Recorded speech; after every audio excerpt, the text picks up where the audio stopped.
Veja só, gente. Agora o rabo dele ganha vida.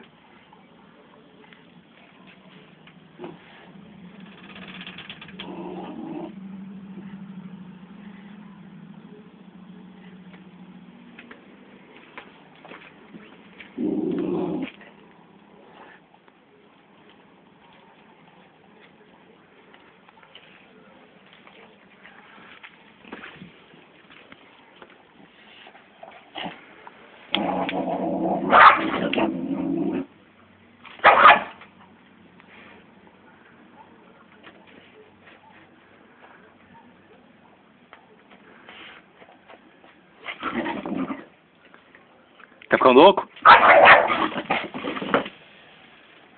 Você tá ficando doido? Hã? Hã? Hein, Beethoven? Tu tá doido, é?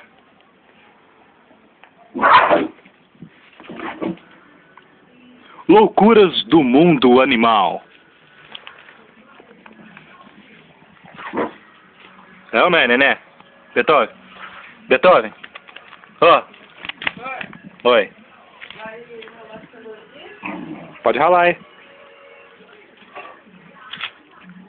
Né? Ó, Nenê. Ó, Nenê. Daurinho, tá torta, Nenê. Ó, Nenê. Cadê o teu rabinho? Cadê o rabinho do Nenê? Cadê, Beethoven? Olha, olha. Olha aí. Olha aí.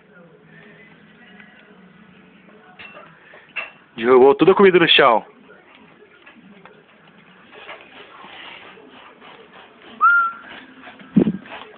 Olha, um ET. Amor, tá ralando, hein?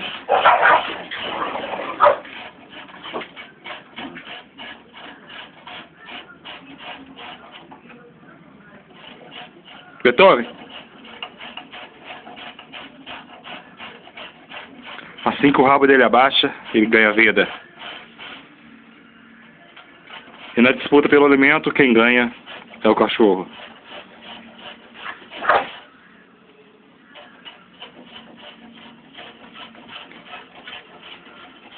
Não precisa ralar muito não, amor. Quê? Não precisa ralar muito não. Já tá ótimo. Viu?